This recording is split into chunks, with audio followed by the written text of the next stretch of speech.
Welcome back, guys. This is VIN 1713. This is going to be quite a long video. There's a lot to tell you on this car. It is a 2016 083 with LA20 interior. So 083 is ultra white and LA20 is black interior with standard carbon fiber trim. It is for sale at an independent dealer in Washington State with 75,000 miles for $48,000. Looks like it's been a New Mexico car most of its life, and then more recently a Washington State car. So desert car and then Pacific Northwest. This dealer does not have any pictures up yet, but I do have some awesome connections that people will hook me up with auction pictures or any other photos that they come across of this car. And so I'm going to share those with you. As always, the production statistics, there were 648 out of the 2,348 cars for the US 49 market in ultra white. Of those 648, there were 267 that had black interior. So in general, this is one of 267. Specific for 2016, 371 out of the 1,418 cars were ultra white. Of those 371, 149 had LA20 interior. So this car is one of 149. Definitely on the more common side, if not the most common. The most common is white with red interior. This is white with black interior, which is the second most common. Carfax, Epic VIN, and AutoCheck. So Carfax shows this as a 4-owner, 3-accident car with September of 2019 being a left rear moderate damage. September of 2022, it doesn't say. And November of 2022, so a couple months later, a side swipe.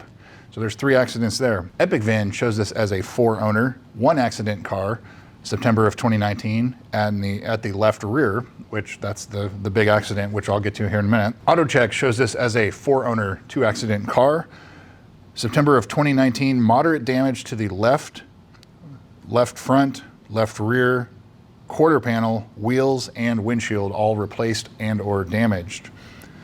Sounds pretty major to me, but again, this car at that time, it would have been about 3 years old, so still pretty valuable. You had to do a lot of damage to total it. September of 2022 shows the right side collision, and I think that's different from Carfax because there's one in Carfax September and November. This one is October, so September, October, November, unless it's all the same accident, but it doesn't sound like it. Sounds like they're different incidents. It's safe to say that this car is a 4-owner car, but the number of accidents between 1, 2, 3, or maybe even 4 accidents, that's questionable. But I would say at least 2 accidents, possibly 3, if not 4, depending on how you want to interpret that data. Previous sales, so I don't have the original sales info, but it was next for sale in June of 2018 for $60,000, 17,000 miles in New Mexico. And it looks like a month later they dropped it to $57,000. May of 2022, $61,000 with 51,000 miles in Washington State at a Chevrolet dealer. June of 2023, $43,000 with 70,000 miles in Washington State. And now it went through auction September 12th of 2025, of which this dealer paid $34,250 plus fees for it. You can see right here. Thank you, Connections. You guys are awesome. So it looks like they're in it probably $36,000, $37,000 plus any reconditioning they're gonna do, which that remains to be seen because these are auction pictures. These are not the dealership's photos. However, in the auction pictures, it does look pretty clean. So let's look at that. The interior looks extremely clean. There's something, I'm not sure what's going on the passenger side dash there. It could just be that somebody put some shiny stuff on it and it's not on there evenly. Something weird going on there, but this car does, so the customer service campaign, the ZLZ, with the sticky, cracked, delaminating dash, anything like that, this car is still covered under that because it is still a clean title car. So you can get the dash replaced if that's what's going on there, just, food for thought. But looking at the pictures, this car has a lot of red flags. First and foremost, the VIN tag label on the door is a replacement label.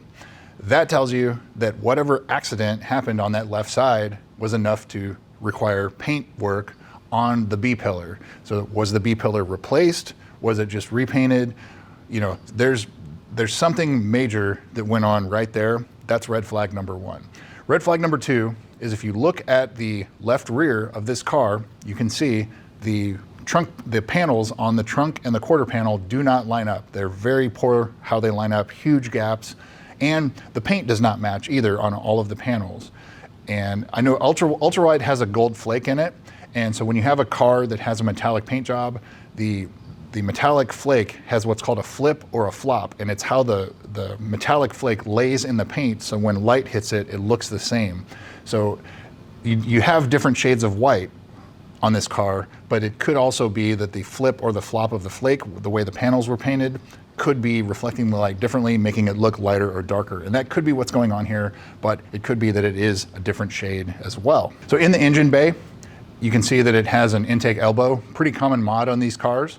So it has that. There are a lot of clips missing on engine bay covers and the radiator cover, things like that. You know, not a big deal, but you know, makes you think what else has been done, or what else is, obviously because of the accident, people have been in there, but I would pull that off and look underneath that and see what other damage you can see. On the front bumper, it looks like that the carbon fiber is either removed and replaced with a RCF piece, which is just painted plastic, or it's wrapped. And when I bought my car, it was wrapped. And that's just because they delaminate. That piece is $8,500 to replace. And that may be what went on here, where they were trying to save some money, so they got the $150 RCF part instead of the $8,500 GSF part. But there is something to look at and inspect there. On the inside, on the dash, the TPMS light is on. So if they're not being reprogrammed, you may have to replace the tire pressure monitoring system sensors, TPMS sensors.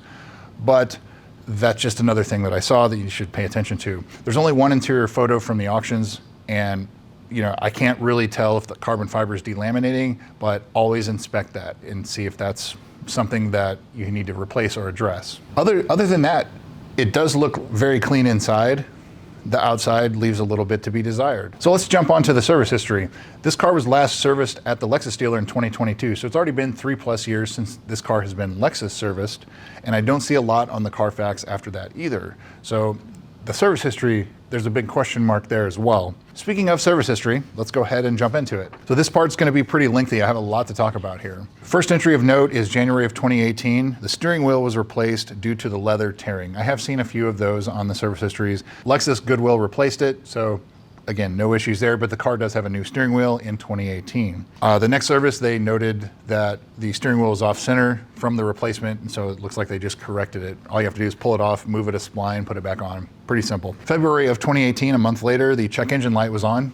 It looks like they determined it ended up being a loose gas cap. March of 2018, the JLB recall was done. That's the high pressure fuel pump recall, so good to see that's done. January of 2019, 26,000 miles, check engine light is on again, lost engine power, and it looks like the culprit was the left wheel speed sensor, but they didn't replace it. They just reset the codes, went on, and hopefully it doesn't come back. August of 2022, 54,000 miles, the check engine light is on again. It went away when driving to the dealers, what they said, charged them $215 for that, and I would assume they just reset it or whatever, but it doesn't say what they actually did. Again in August of 2022, 54,000 miles, the check engine light is on again. P1365 is the code, and C2A200, those were the codes they were getting, and it has to do with the camshaft sensors or the VVT variable valve timing relays. They reset them and sent them on their way. Again in August of 2022, the check engine light was on yet again, but they found a fault for the cruise control. I would guess that's probably related to that wheel sensor fault they had earlier, but it doesn't say again what they did.